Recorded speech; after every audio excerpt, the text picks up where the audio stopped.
Welcome to Around the Weird. Here's your host, the museum curator of the strange and unusual, Mr. Nothing. Thank you, mysterious voice, and welcome back to Around the Weird, a booktube channel where I talk about all the unusual and out of the ordinary literature that I have found in my travels. Today it is Short Story Tuesday, so I wanted to focus on a short story that has captured my attention. Today it's from an author that I've talked about on this channel before. It's all about a bird of unsightly appearance. I am referring to The Ugly Duckling by Hans Christian Andersen, which was published in 1843. For those who don't know, and I have a feeling, a fair amount of people might know who Hans Christian Andersen is. I don't need to go into that big of a detail because I've already talked about him on this channel. Refer to my video on Thumbelina if you want some more details about who he is. But he was a writer living in the 1800s. He was known for mostly writing fairy tales, some of which he borrowed from, other cultures, some of which he kind of generated or created on his own.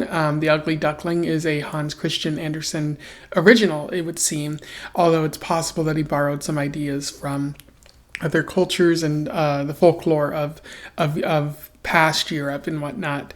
Hans Christian Andersen, won some awards for his work, and he was known as a bit of an eccentric in his personal and romantic life. Very fascinating character. And again, if you need more details, just go into my Thumbelina video to get more of an understanding of who he is. But without further ado, let's talk about The Ugly Duckling. I will do a summary, a little bit of analysis, and we will move on from there. So The Ugly Duckling focuses on the ugly duckling, but a mother duck is hatching eggs, and most of the ducks are able to come out, but one of the larger eggs takes a little bit more time. And when that egg hatches, a very gangly looking duck comes out, and one of the other ducks says it might be a chicken or something like that, but it's actually what appears to be just a very ugly duck, and everyone lets that duck know that it is very ugly.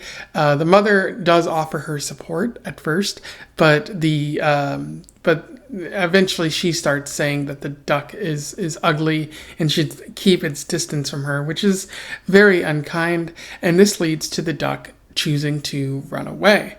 The duck goes and lives among the wild ducks at first, and things are pretty good until a bunch of hunters show up and try and kill those ducks. A dog avoids eating the ugly duckling because it is so ugly, which is funny. And then the duck just continues to wander until it arrives at a house with an old woman who lives with a cat and a hen. Things are initially peaceful, but the cat and the hen try to pigeonhole, so to speak, the duck into a category of whether it lays eggs or purrs or does anything like that. And so the duck just feels like it's not a good environment to be in and chooses to leave. And as it's wandering past another pond or something like that, the duck sees a bunch of swans, notes how happy and free they are, and wants to be among them, but is too young to do so and chooses to continue wandering.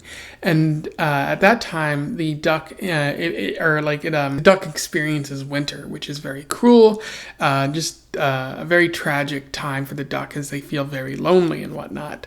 And as the story comes to a close, the duck sees a bunch of swans and is like, okay, fine, I'm going to kill myself because I don't want to live anymore, which is very heavy for a children's story. The duck goes to the swans and discovers that it is actually a swan, that it's been miscategorized this entire time.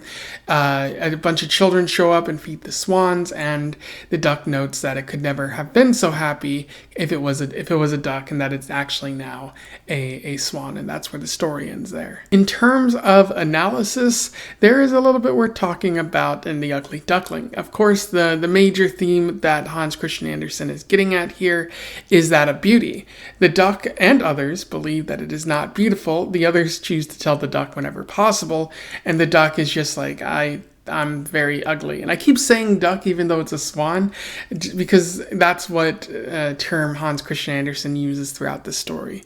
But yeah, the duck has low confidence and a bleak worldview because it's constantly being told that it isn't enough, and that it's ugly, and that people don't want to be friends with it. It's bitten by the other ducks and just tormented.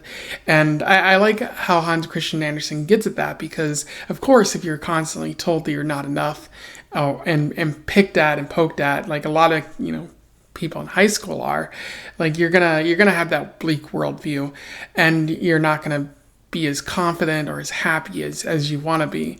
Like the duck doesn't really know that it's ugly. Like if someone had told it like, oh, you're a good looking duck, or like a regular looking duck, it wouldn't have really like been affected that much. But because everyone is choosing to tell it that it's ugly all the time, that's certainly not helping that duck. So a lot of our worldview is affected by how people choose to treat us, which isn't that big of a message these days. But in the 1800s, when psychology was in its infancy, as well as sociology, those are pretty big messages that not a lot of people were considering. But the duck eventually finds its way among the swans, and it's like, wow, I'm very happy here. It turns out I'm a swan. There's this short quote that I would like to read to you. To be born in a duck's nest in a farmyard is of no consequence to a bird if it is hatched from a swan's egg. He now felt glad at having suffered sorrow and trouble, because it enabled him to enjoy so much better all the pleasure and happiness around him, which is a pretty short quote. It's a very interesting quote, but it gets at the central idea of the story. If you're told that you're ugly all your life, and then you find out that later on in life, or if you're just told that you're less than all your life, and then you go and find friends or like the people you really belong with later in life, like it doesn't matter if you were told that you were ugly or anything. It just means you were born into the wrong environment, that there's probably a better place where you belong with people who are loving and supportive. I can relate to that message because I didn't really have that when I was in Iowa. There were a couple people in Iowa that I was big fans of, but when I went to Washington State for graduate school, I met the people who were my people, so I can, to be told that you're not good enough in one environment probably indicates that that's the wrong environment for you. Again, not really that big of a message these days, but at the time that it was written, it's a very like interesting kind of message to have. But it's also interesting because, Hans Christian Andersen might be writing about himself. Some critics have noted that when he was a young man, he was, gangly and a bit unsightly, a bit strange looking, and he had a very unusual personality. And so, and in certain circles, he might not have been considered all that great. He might not have had a lot of parental support, but maybe when he found other writers like himself, other unusual people out there in the world, he began to feel more confident and understanding that he had a group of people that actually loved him rather than a bunch of people who would ridicule him.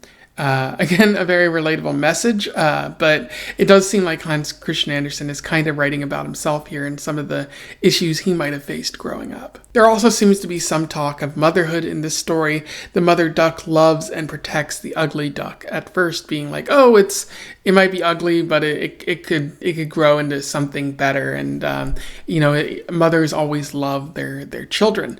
However, the mother eventually starts ridiculing the duck, so I'm not really sure what Hans Christian Andersen is saying about motherhood here. Possibly that, mothers might have the best interest, or like they might be like come from a good place but still manage to do bad things. I don't know. That seems very unfortunate, but also maybe somewhat true. And then there's also some nature writing here going on, as much of the story takes place in nature. You got animals talking, just going about doing what goose and swans and other animals do, and cats and whatnot. You have the story taking place in marsh or pond type area. You have the intrusion of humans, because the only times that the humans are mentioned in this story are when they shoot a bunch of other ducks and cause trouble. Although you do see a bunch of children feeding, the swans later, so perhaps that's not as significant as I might think.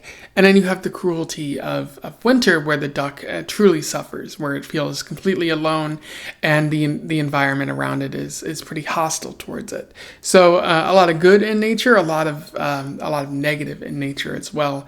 But it is interesting how Hans Christian Andersen paints nature in this story. Anyway, those are my thoughts on The Ugly Duckling.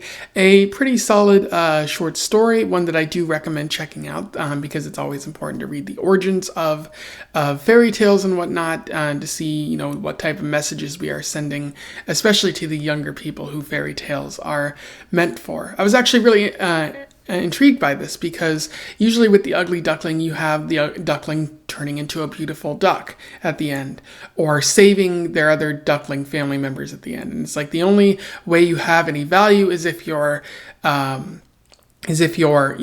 eventually become beautiful, or if you proved useful in some way, like Rudolph the Red-Nosed Reindeer. But here, the Hans Christian Andersen seems to be saying, if your environment doesn't like you, you don't have to become beautiful in that way.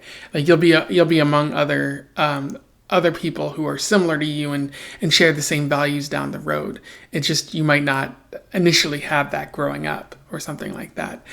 So definitely a different message than what is usually told with The Ugly Duckling, which I happen to like. But yeah, if you read this story before, you simply have something to comment on what I'm saying here, do so below. Let's have a discussion about The Ugly Duckling. Otherwise, don't forget to like, share, and subscribe so that other people can find out about this story or this author if they don't already know. And until then, I wish you the best of luck in your weird and ugly travels. Farewell.